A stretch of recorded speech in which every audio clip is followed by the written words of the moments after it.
లోతుకుంట చౌరస్తా వద్ద grill house hotel సిబ్బంది నిర్లక్ష్య కారణానికి 5 మంది యువకులు ఫుడ్ పాయిజన్ కారణంగా రాత్రంతా విరోచనాలు వాంటింగ్స్ తో తీవ్ర ఇబ్బందులు చవిచూసిన బాధితులు అపరిశుభ్రమైన ప్రదేశంలో ఎలాంటి శుభ్రతలు పాటించకుండా నిర్లక్ష్యంగా వ్యవహరిస్తూ దర్జాగా అపరిశుభ్రమైన ఆహారాన్ని వినియోగదారులకు వెచ్చిస్తూ డబ్బులు సంపాదించుకుంటున్న గ్రిల్ హౌస్ యాజమాన్యం ఫుడ్ కార్పొరేషన్ నిజామత్తుని వీడకుండా ఇలాంటి నిర్లక్ష్య వైఖరి కలిగిన వారికి లైసెన్స్ ఎలా ఇచ్చారని స్థానికులు బాధితులు తీవ్ర ఆగ్రహానికి గురవుతున్నారు.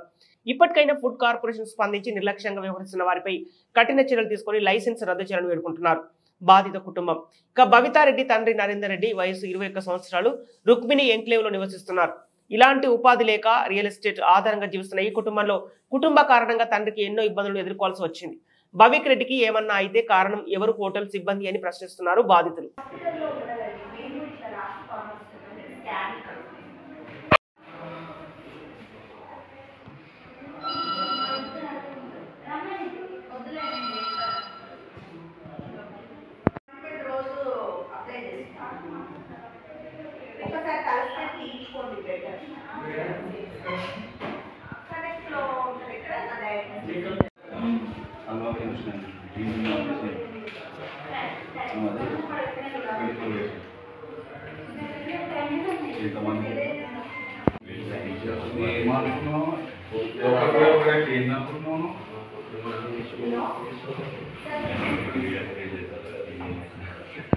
నా పేరు వచ్చేసి పి భవిక్ రెడ్డి. నేను ఇక్కడ అల్వాల్ బోలారం లోకల్లో ఉంటాను.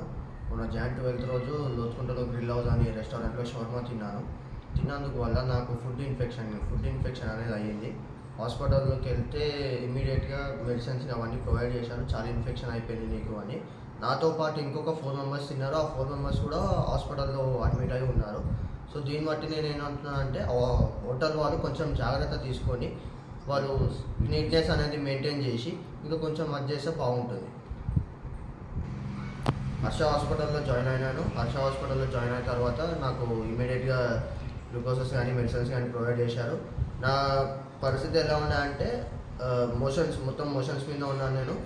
వామిటింగ్స్, మోషన్స్, కడుపు, స్టమక్ పెయిన్ అనేది చాలా వచ్చేసింది. సో దీనికి నేను అనేది ఏంటంటే కొంచెం హోటల్ వాళ్ళు నెగ్లెన్సీ చేయకుండా కొంచెం నీట్నెస్ అనేది తీసుకోండి. సో మీ అధికారులు ఏమున్నా కొంచెం మేము కంప్లైంట్ కూడా చేసాము. ఆల్రెడీ జిహెచ్ఎంసీ కంప్లైంట్ చేసాము, హెల్త్ ఇన్స్పెక్టర్ కంప్లైంట్ చేసాము, మెడికల్ ఆఫీసర్కి, వాళ్ళ ఫుడ్ ఇన్స్పెక్టర్ కంప్లైంట్ చేసాము. వాళ్ళు కూడా మార్నింగ్ వెళ్ళేసి నాకు కాల్ చేశారు. గ్రీవెన్స్ కంప్లైంట్ కూడా చేసాను జిహెచ్ఎంసీ మా యాప్లో. వాళ్ళు కూడా వెళ్ళి కంప్లైంట్ చూశారు. షాప్ క్లోజే ఉంది. యాక్చువల్ నేను కూడా ఇప్పుడు వెళ్ళి చూశాను. వాళ్ళు కరెక్ట్ చెప్తారా లేదా అని చెప్పేసి నేను కూడా వెళ్ళి చూస్తే అది క్లోజే ఉంది.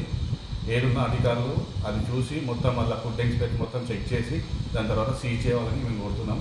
ఇట్లాంటి ఎక్కడున్నా సరే ఆ షాప్స్ కూడా చూసేసి నెగ్లెక్ట్ చేయకుండా మంచిగా ఏదున్నా సరే నీట్నెస్ ప్రొవైడ్ చేసేటట్టు చూడండి.